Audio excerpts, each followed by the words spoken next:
Драги мои, добре ни дојдовте во уште едно издание на емисијата Нов ден. На денешното мени имаме една исклучителна боречка вештина.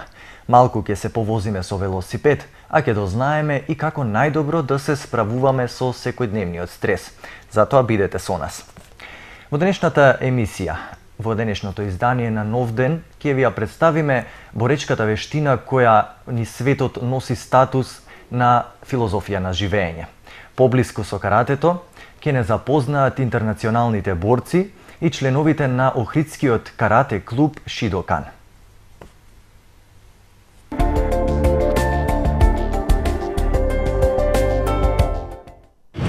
Почитувани, добро се познати бенефитите од применувањето и практикувањето на боречките вештини.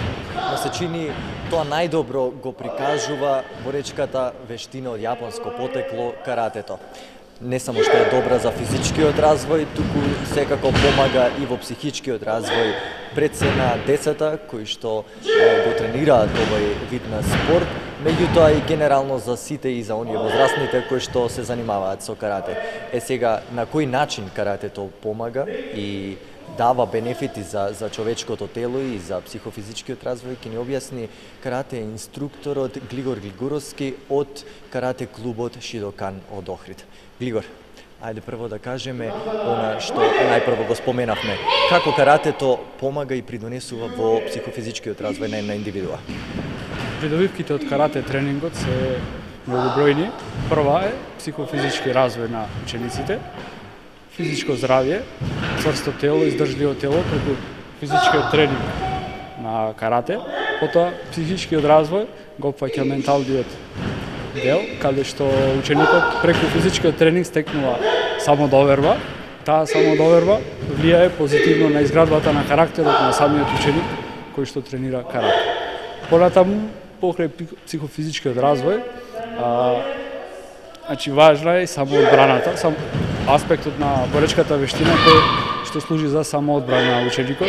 Исто тој дел придонесува за самодоверба на ученикот, кога може да се одбрани во опасни ситуации. Во тој случај му расте самодовербата и на тој начин тоа значи дека може да се одбрани, тоа е самоодбрана во карате. И на крајот придобивката карате се тренира и како спорт, каде што ученикот е подлегнат на спортски притисок и каде што го гради спортскиот дух и надпреварувачки дух. Тука гледаме една убава група од мали дечиња кои што го тренираат оваа боречка вештина. Од што се состои најчесто нивниот тренинг кога доаѓате тука? Карате тренингот се состои прво од загревање. Мора телото да се загрее, да екстремитетите, раците, нозите, телото да се доведат во состојба, да можете елементите да се изведат кои што ги има карате вештината. Потоа е главниот тренинг после загревањето и на крајот е опуштање на телото, доведување на телото во првобитната положба, како што сме започнале, така и да завршиме. Колку е важно, значи, ова пред се ова загревање кое што го правите на почетокот од секој тренинг? Загревањето е од најголема важност. Доколку не се загрееме добро, тогаш може да настанат повреди. И кои што би биле од фатален карактер. Значи, загревањето е можеби и најважно. Добро, што се е потребно да се научи во текот на еден циклус, да речеме, на применување и практикување на каратето со цел да се каже дека сега ги совладавме најважните чекори од каратето. Нели ги правите оние кати, имате надпревари, значи што се вклучува она што ги учите децата? Во каратето има рангирање, има степени појаси и одреден појас бара одредено знаење. Во основата на карате кихон, одредени кати и на крајот примена. Катата и кихонот доаѓаат како теорија и примена на теоријата во пракса, тоа е кумите борби на крајот.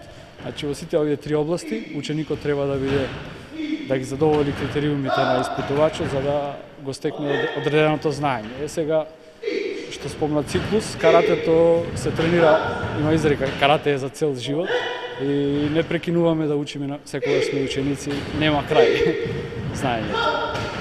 Добро, каков е интересот, особено кај младата популација, за да тренира карате? Интересот е голем.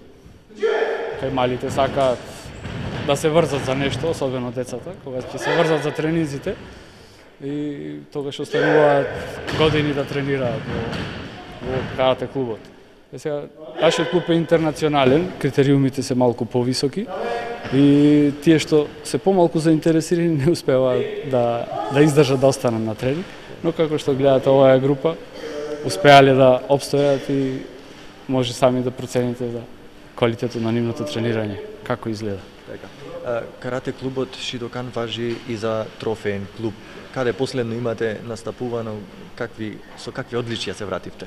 Значи, последните 5 години интензивно настапуваме на меѓународни надпревари. Последно бевме минатата година на светско првенство во Бургас, Бугарија, каде што се вративме со 11 медајли, од кои едно злато, титула светски шампион, 3 сребра и 7 бронзи. Инаку во досегашната карате историја на овој клуб имаме освоено 62 медала на меѓународни надпревари, од кои 14 златни, 15 сребрени, чинам 33 дека се бронзени. Добро, тука гледам вечина од различни возрасти, значи која возрастна група е опфатена и ете дали може некои и повозрастни лица кои што сакаат да тренираат карате да се приклучат? Има погрешно мислење дека каратето е само за деца, особено возрастните. Во овој град мислат дека каратето е само за деца, што е спротивно на тоа. За секоја возраст, особено ако е подмината возраст, тогаш поинакви се тренинзите за повозрастните отколку за децата. Интензитетот, техниките се поразлични. Сега, ако сака да се опфати онаа етапа спорт, која што е, тогаш подобре помлада возраст. Кај нас во клубот од 6 години, штом започнат на школа, штом децата се социализираат до средината, тогаш може да почнат да тренираат тука. Зашто ако почнат пред таа социализација да се случи, тогаш децата се врзани за родителите и овој авторитет тука и хиерархија им доаѓа многу тешко за издржување. Добро, нешто некои надпревари кои што во име може би ве очекуваат? Го чекаме на следното европско или светско првенство и се спремаме интензивно. Тие се случуваат на 2 години најчесто и преку една година ето се напреваруваме доколку има некој турнир од помал ранг, да речам, меѓународен кој што и доколку успееме да обезбедиме финансите важен дел, учествуваме. Оваа година паузираме со цел да го реконсолидираме тимот, пошто има промена на генерации и тренираме напорно за активностите кои што не чекаат наредната година. Календарот уште не е објавен точно, но спремни сме кога ќе објават да учествуваме. Добро, споменавте дека се тренираат кати, дека има и надпревари. Кој според вас или барем од она што го гледате во работата со децата, кој дел им е така поспецифичен, можеби потежок за изведување или пак кој дел повеќе го сакаат децата? Секој дел и кихонот, базата и катата и борбите имаат своја тежина. Сега ги тренираме темелно трите дела. Значи децата освојуваат медајли и во кати и во борби. И добра им е базата, мора да има добра база за да се добри и во ката и во комите. Не можам да одвојам, пошто добри се и во една и во друга област.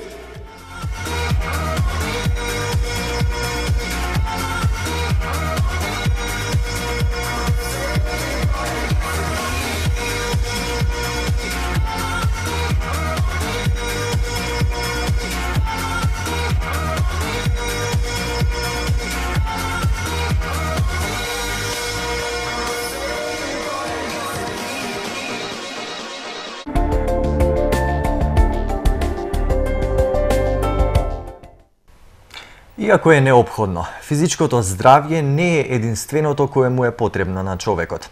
За важноста на психичкото здравје, но и за начините за најдобро справување со стресот си помуабетивме со Art of Life лиценцираниот учител и психолог Теодора Костовска. Па да ја чуеме. Не се нови податоци, тоа се податоци кои за жал не е таква состојбата само во Македонија, туку секаде во светот.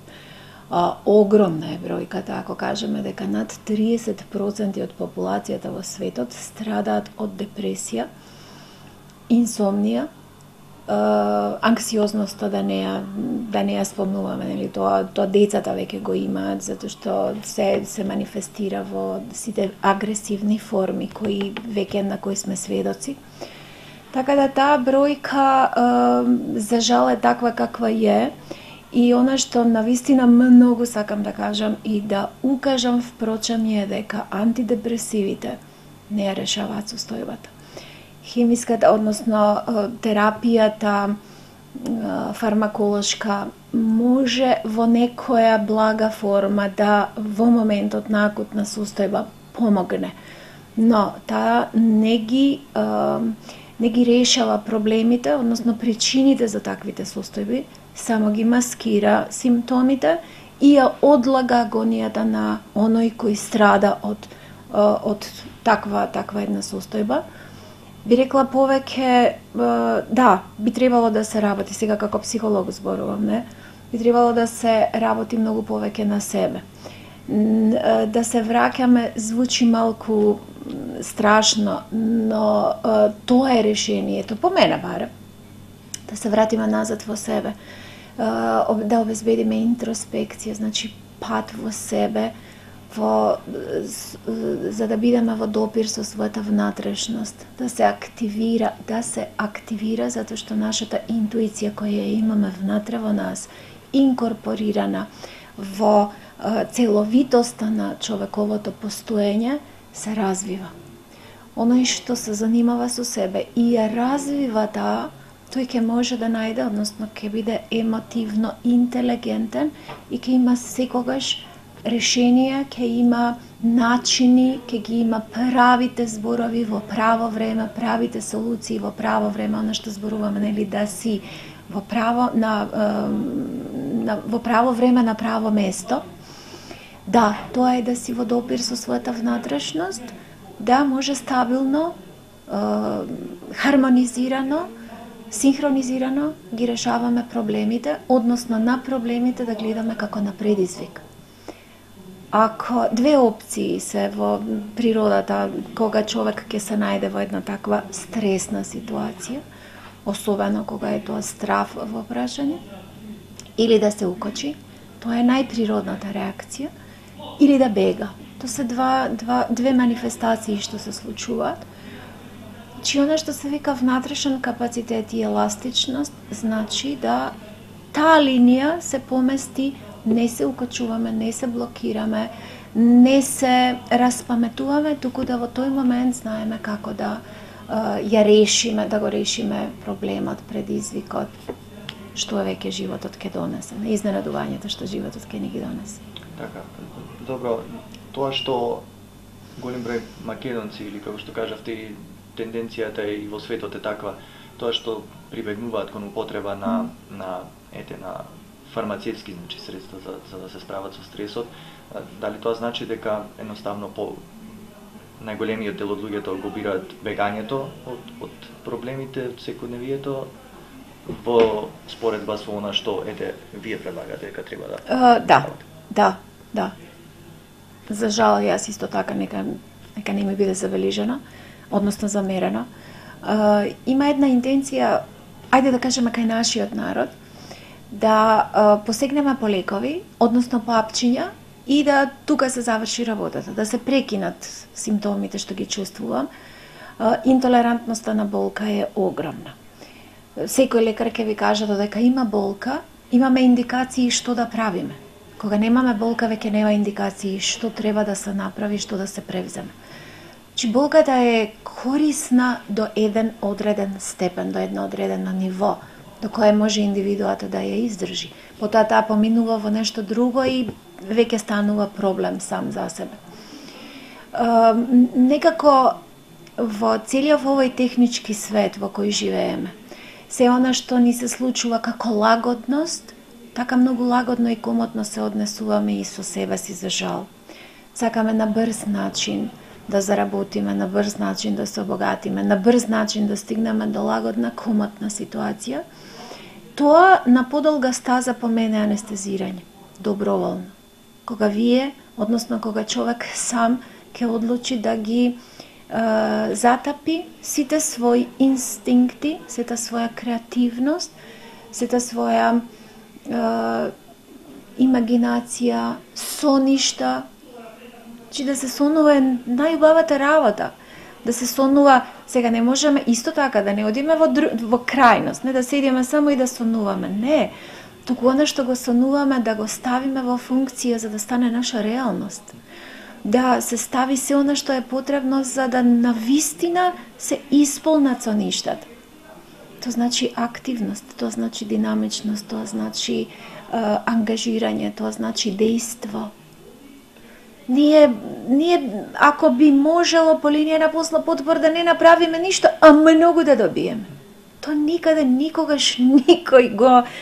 Тоа не е природно дури. Значи во природата, затоа велам, природата ги има, овој универзум, овој космос има своји закони, има своји правила, има своји ритмови. Се е ритам, се е, па нашето дишење, нашето постоење е ритам.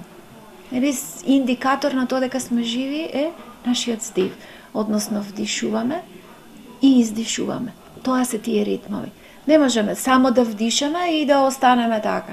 Не може. Значи нешто, ако не издишаме, гон, би рекле, некада во светот, ке нас нема.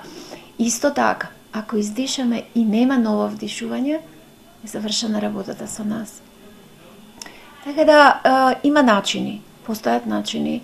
За жал, нашиот, не само овде, тоа е некаде во светот, никаде никој не учи или немаме едукација во тој домен како да се однесуваме со нашиот здив.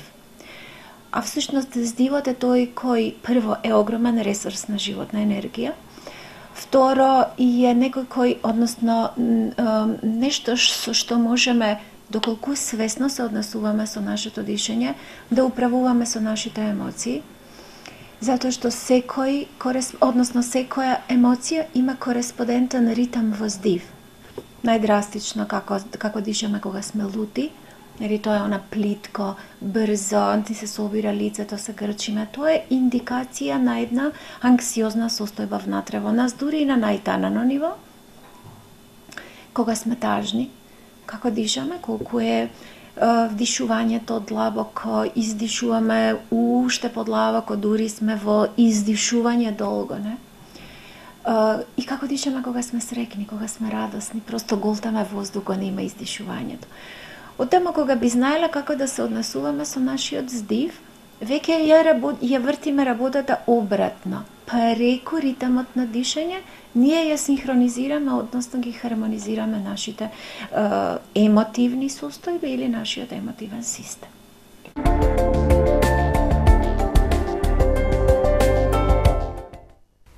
Почитувани, во денешниот нов ден немаме еден, туку двајца гости. Тие се добри другари, меѓутоа и добри колеги во она што го прават. И двајцата се занимаваат со велосипедизам, а повеќе околу начинот и видот на велосипедизам со кој што се занимаваат и за нивното пред се хоби, ќе ни кажат самите тие. Мои денешни гости се Јован Јовановски и Петар Упевчевски. Дечки, добре ни дојдовте прва. Добро вечер, добро ве најдовме. Благодариме на поканата. Секако. Велосипедизмот некако се чини, во последниот период представува можеби омилен начин на најголемиот дел од луѓето да се опуштат на некој начин, да избегаат од сите обврски, едноставно да се качат на велосипед и да одморат. Како вие запливавте во водите на велосипедизмот?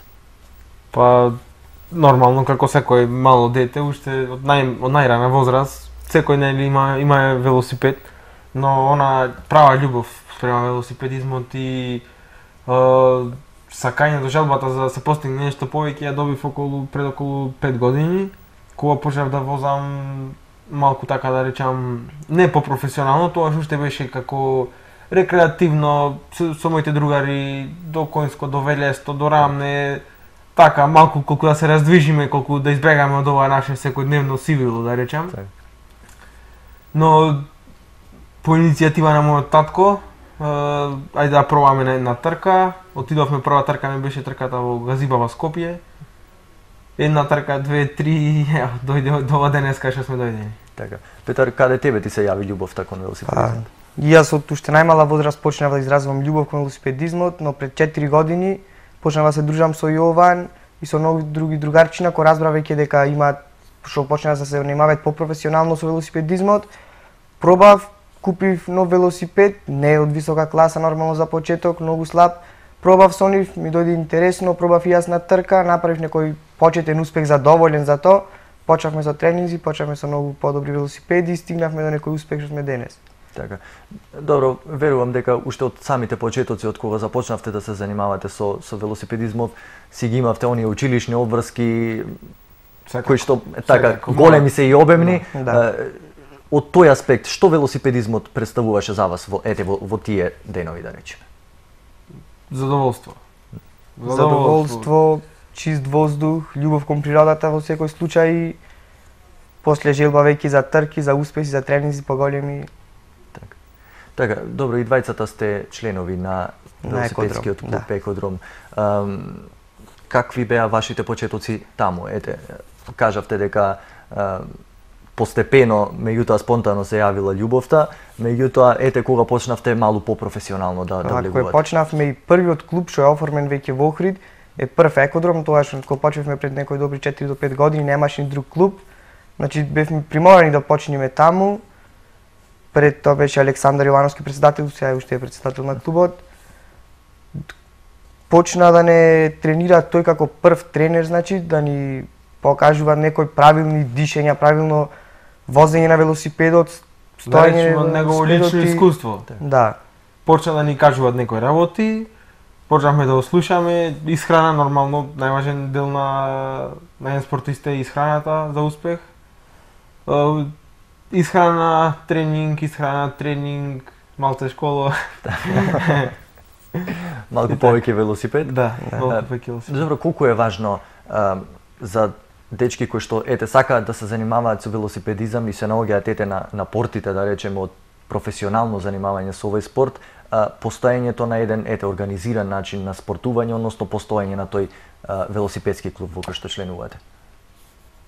Па прво е многу битно да има велосипедски клуб и многу значајно да има вакви добри велосипедисти за почеток на таков, значи спортска кариера, таква кариера, за да има некој да го посочи, да му каже како правилно да вози, да тренираат и многу побрзо да дојде до некој остварен успех. Зошто ако си сам, ако нема никој да ти објасни, кој да ти го прикаже, то се учи. Во секој случај се учи, но сепак се учи на грешките. А вака сега ние како малце поозрасни можеме на помладите да му поможиме околу многу работи, техники на возење, дишење, управување велосипедот нагоре, надолу.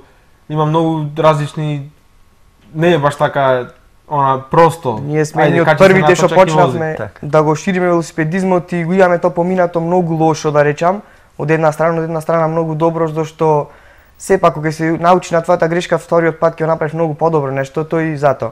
Тука беше кој што направивме на преска само Александар кој ни беше со нас и уште е со нас и голема благодарност до него и поздрав. Така.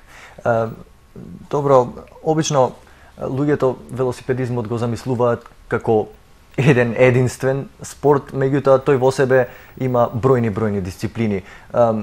Кажете ми, со кои дисциплини пред се вие сте запознаени, кои најмногу ви лежат, во кои најмногу се надпреварувате? Така. Значи, наша примарна дисциплина е планинскиот велосипедизам. За нас двајца, ако правиме мојот. Но, ево да речеме, главно велосипедизмот се дели на два дела. Планински и друмски велосипедизам. Значи, тој е онај по планина и другиот е по асфалт. Што знаат сите Тур де Франција и така натаму. Но сега и пак и во тие две категории во кои што се делите имаме многу подкатегории.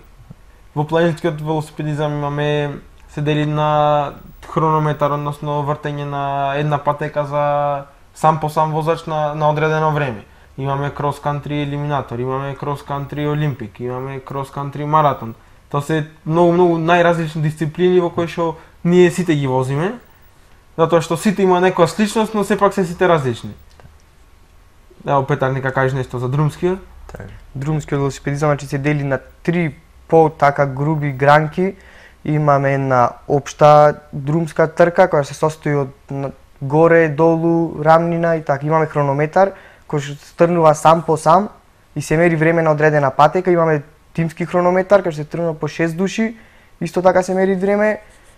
И тие се опште 3 гранки први. И брзко искачување. Брзко искачување, да, само на нагоре.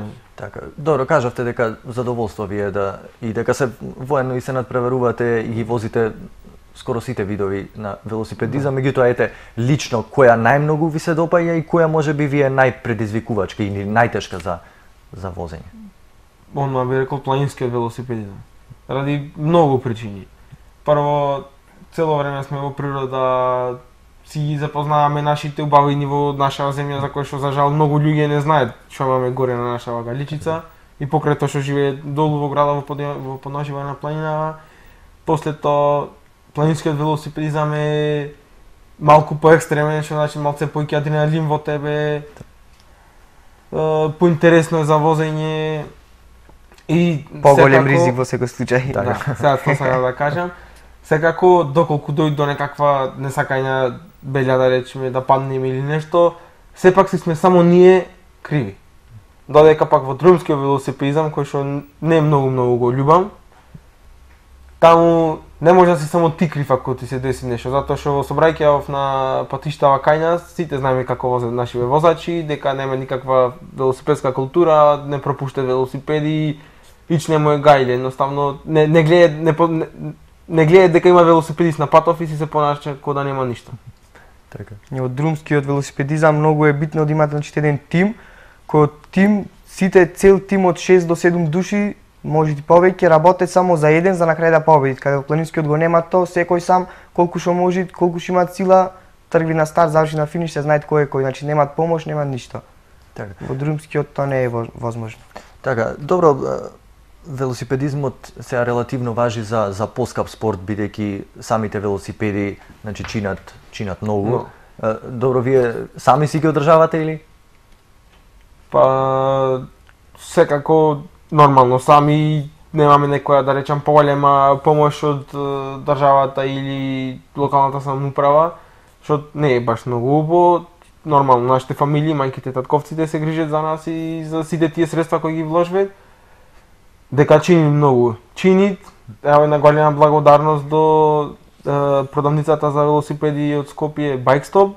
Тие ни се како главни спонзори да речам, тие ни овозможија да имаме една голема соработка со фирмата Trek, америчка фирма за велосипеди, кој што не поддржува ни се како не имаме некоја ко-спонзорство, имаме со нив. Ни имаме даено шатори, тенди за представување на трки, секоја година имаме попуст доколку нарачуваме клубска опрема, например патики, кациги, затоа што се тоа мора да го имате Што се всушност треба да имате за да можете, значи правилно да се занимавате со велосипедизам? Да почнеме опрема за трка. Да почнеме на општа опрема, дрес, бициклистички, патики, нормално со патики доаѓаат и специјални педали за таа намена, кацига, нараквици. После имаме некои поситни, значи како додаток на дресот по кратки ракави, ракавчина, долни исто така ракавчина, чорапи, све. Наочари и такви работи.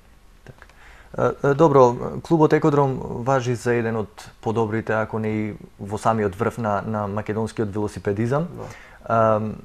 Кажете ми, споделете ми некое искуство од вашите досегашни трки, нешто можеби што вие сметате дека е најинтересно или ваш можеби најголем успех досега? Па за мене лично досега најголем успех беше ова лето, кој го постигнав на младинските олимписки игри во Кина. Таму имаше многу интересно затоа што требаше да вози секој возач по 3 дисциплини, што не е баш не беше видено досега, на еден надпревар да се возат повеќе различни дисциплини. Јас на планинската трка немав малку среќа, ми се дупна гума, но сепак завршив солидно 21 место.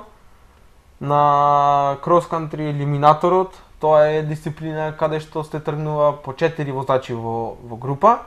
Првите двајца кои ќе стигнат на цел продолжуваат понатака, а тие двајца што остануваат опаѓаат. И на тоа завршив, мислам дека 24 место, додека на друмската трка Завршив како шесто пласиран од 68 учесници, што мислам дека тоа е и воедно најголем успех за Македонија на такво интернационално ниво. Петар, за тебе? Па ево, да почнеме од оваа година, крај веќе на сезона завршија сите трчки во планински велосипедизам.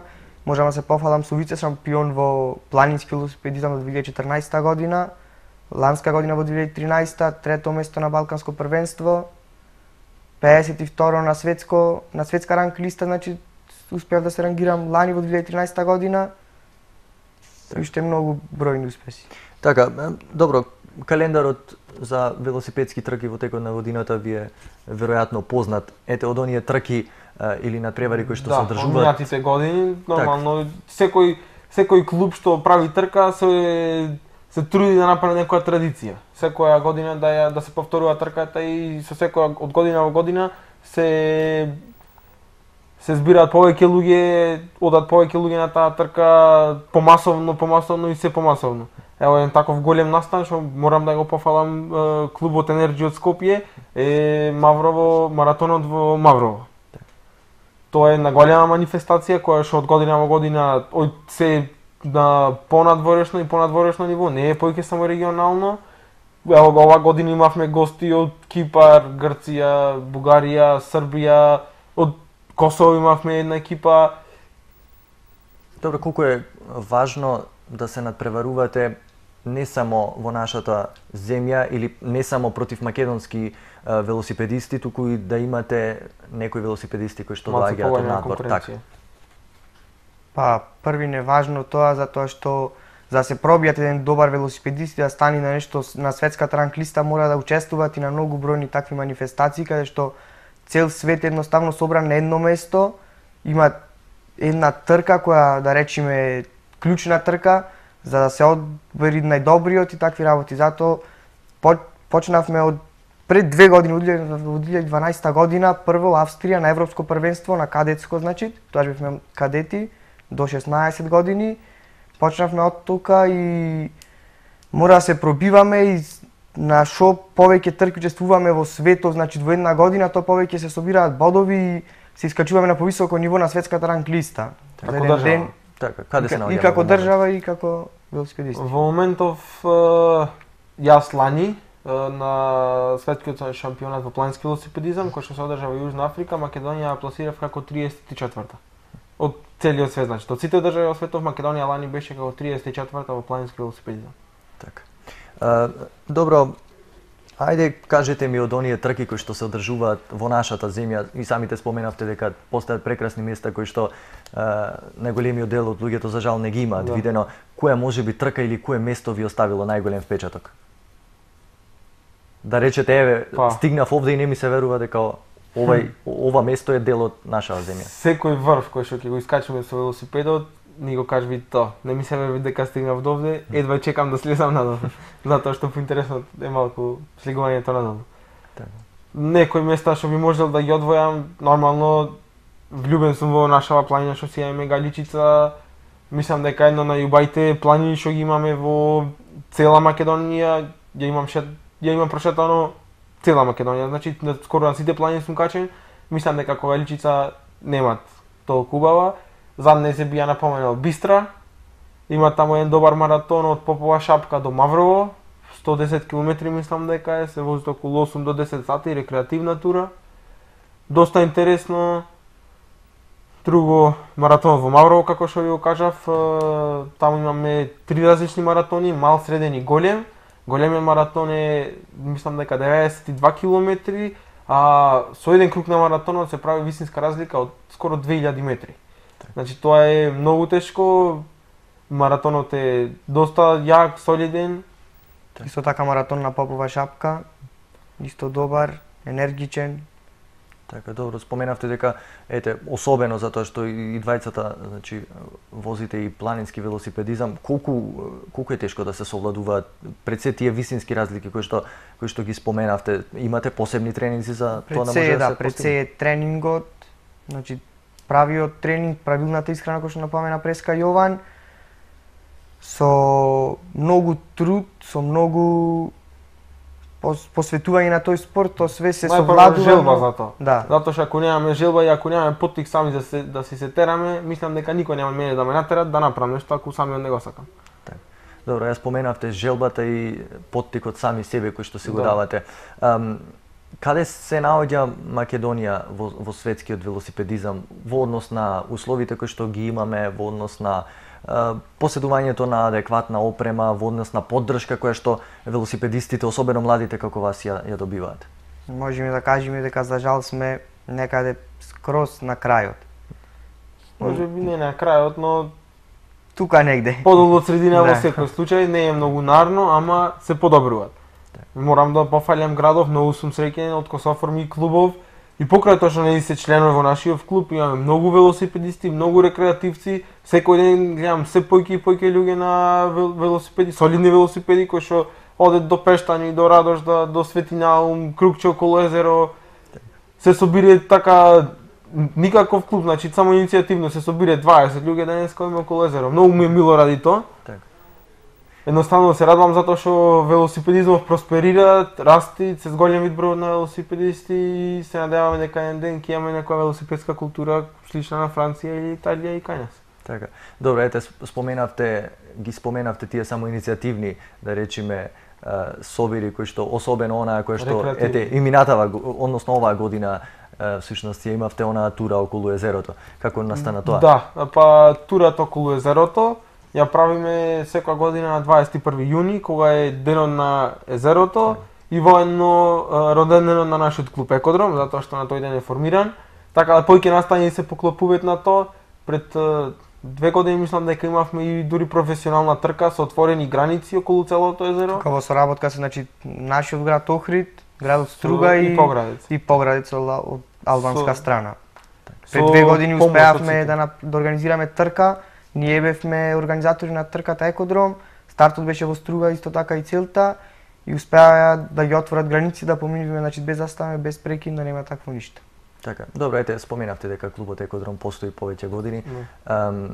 Ајде, кажете ми, каде се наоѓа сега клубот, колку членови имате, значи, кои ви се најмладите, до која старосната граница или можеби ете не постојат Кај граници? да почнем прво од старосните граници. Имаме како најмлада категорија ние Under 13, на англиски би дошло, по 13 години на македонски. Потоа след категоријата таа се вика млади кадети. После млади кадети следуваат категоријата на кадети, што е до 16 години, категоријата на јуниори до 18, категоријата по 23 години до 23 години и од 23 години натака е веќе сениори. Вака се, нашиот клуб оваа сезона мислам дека бевме 18 лиценцирани велосипедисти кои што активно возехме на трките низ земјава. Само неколку 4 до 5 одевме и надвор од нашата земја.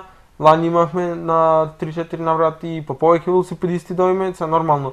Колку што ќе имаме средства, толку ќе имаме и велосипедисти да земе. Малце тука тешко морам да кажам, затоа што се уште никој не е баш расположен за спонзорства и такви некои работи. Голема благодарност за тие што ги имаме сега за сега, но да речеме дека малце слабо ни оѓ со таа работа, со финанси тешко е во секој случај, но сакаме и ќе успееме. Иначе во 2014 година Екодром како клуб во планински велосипедизам е шампион, како клуб целосно, значи од сите собрани бодови од сите велосипедисти е на првото место. Тоа е уште неофицијално, зашто не е уште прогласено, би требало да е некаде околу 1 недела до 2 да стигне тоа прогласување, да го земиме пехарот. Да си го Не ставите само во своите минатата витрини, година, да се 4 години нахвалиме. со веќе сме На 4. шампиони на во планинскиот велосипедизам. Така. Во друмскиот сме на 4-то место во моментот. Така. Што е следно? Кои трки сега можеби имате на превар или правите некоја пауза сега? Па Сега во малку- моментов имаме мала пауза, значи еден месец-два, после од 1 јануари, што би рекли од нова година, почнуваме со тренинзи и почнуваме со трки веќе на 6 јануари. Така. Добро, што би им порачале ете на сите млади дечки ете ако ништо повеќе на ваша возраст кои што сакаат да започнат да се занимаваат со велосипедизам? Најпрво би ни било мило доколку некој ни се придружи, да дојде да се повозиме, да се рекреираме, да се позабавуваме едноставно Да му излеземе објасниме на чист нешто воздух. што не е јасно, да ги посочиме на правото место за велосипед.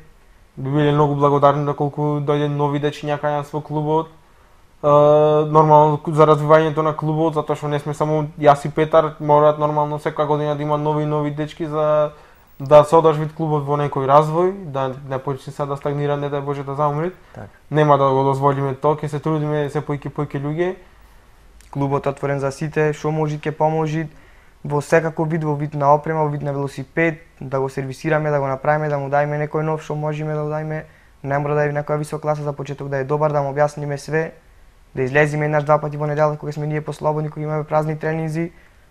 Да го просочиме на правиот пат, па после да се на јавна покана до сите оние кои што сакаат да почнат да возат велосипед, да се обратат во просториите на клубот на Јане Сандански 84 или нека пишат најлесно денеска имаме Facebook сите на профилот на Екодром или на некој од профилите мене или на Петар.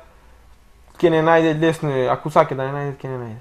Така, добро. На ваква покана не верувам дека некој може да одоле. Дечки, некаде тука сме при крај со времето. Мене ми останува само да ви се заблагодарам за вашето гостување. Секако ќе ви искористиме ние и за воиднина во некоја од наредните емисии. Ви благодарам што денес ни бевте гости. Голема благодарност и до вас, кои стоите секојаш дана, што не поканувате, ги покажем нашите резултати што сме ги направиле досега и понатаму што следи. Така, фала ви дечки. Почитувани, овде ќе направиме една кратка пауза за реклами, а потоа се враќаме во студио.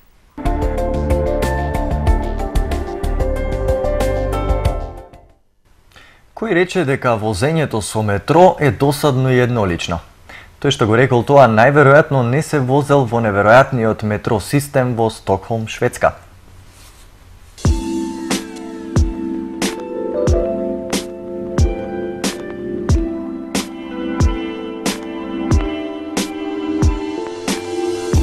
Патувањето со метро во главниот град на Шведска е како патување низ една возбудлива приказна изградена од делата на повеќе од 150 уметници.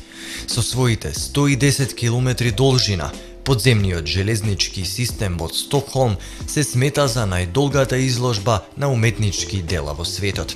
Патувањето со метро во главниот град на Шведска е како патување низ една возбудлива приказна изградена од пионерите на експерименталниот уметнички израз од 50-тите години од минатиот век па се до денес. Повеќе од 100 метро станици во Стокхолм се декорирани со скулптури, мозаици, слики, инсталации, гравури и релјефи од над 150 уметници. Зарем не е тоа најдобриот начин во текот на своето секојдневие жителите на градот да ја запознаат уметноста и да бидат дел од неа? За тие што ја сакаат уметноста, патувањето со метро би било како празник. А сега ве оставаме да погледнете како тоа навистина изгледа.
Почитувани, ова беше се што подготвивме за денес. Со некои нови содржини ви закажувам средба веќе наредната недела. Пријатно!